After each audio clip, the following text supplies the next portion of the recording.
Hey everyone, in this video we're going to talk about another method of graphing linear equations.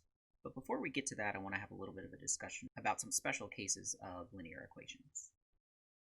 So first up is a vertical line, which is a graph that doesn't have a y variable in it. So it's just a graph of the form x equals a, where a is a real number. Vertical lines run parallel to the y-axis. So a vertical line is going to meet the x-axis at a point a, 0. For example, x equals 6 would be a vertical line. So here's x equals 6. And we're just going to draw a line straight up and down going through that point. And that's a vertical line. Moving on. On a similar token, a horizontal line is a line that's parallel to the x-axis, and it has an equation of the form y equals a, where a is a real number. Horizontal lines meet the y-axis. So remember, x equals a meets the x-axis, and y equals a meets the y-axis. So y equals -3 is our example. Here's y equals -3. And we're just going to draw a line straight through. And that's it. That's a horizontal line. Y equals -3. So we're going to summarize a little bit. The vertical line has an equation that looks like x equals a, meets the x-axis at a, 0. Horizontal line, on the other hand, of the form y equals a, meets the y-axis at 0, a. The points where these lines meet the axes are called intercepts. So the yellow point that lives on the blue line is the y-intercept of the blue line, because it's where that blue line meets the y-axis. And the yellow point living on the red line is the x-intercept, because that's where the line meets the x-axis.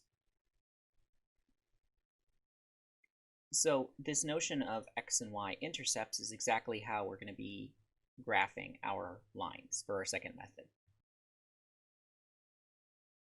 Okay, so to keep in mind, vertical lines only have an x-intercept, which is what we saw in the previous picture.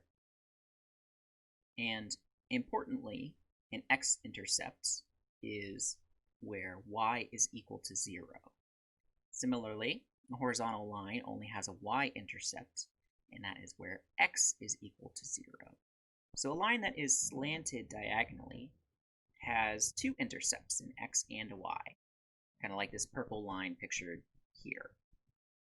So we have an x-intercept where y equals 0, and we have a y-intercept where x equals 0. So we're going to be using these 2 points, these special intercept points, to help us graph lines. All right, so to find the x-intercept of a line, what you're going to do is set y equal to 0 and solve for x. To find the y-intercept, you're going to do the same thing, except you're setting x equals to 0 and solving for y.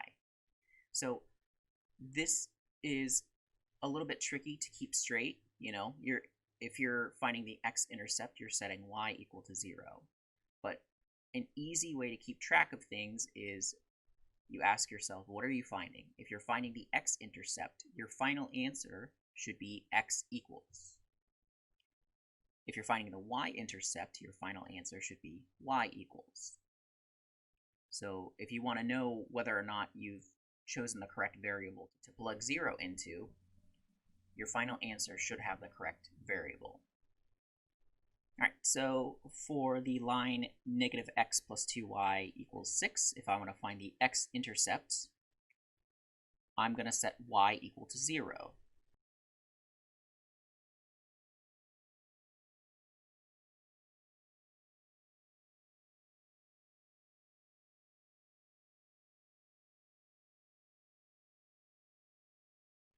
So the x-intercept of this line is x equals 6. And if I wanted to find the y-intercept of the same line, I would plug 0 in for x.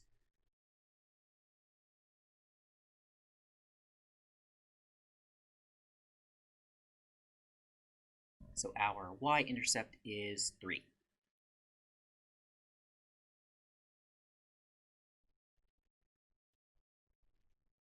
All right, so let's put it all together. If we want to graph the line negative x plus 2y, we can do it using our intercepts. So recall our x-intercept was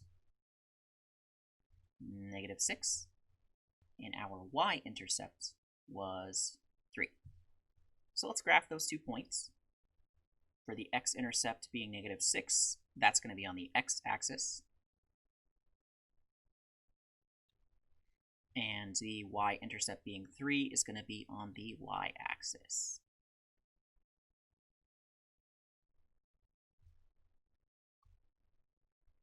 And then we graph.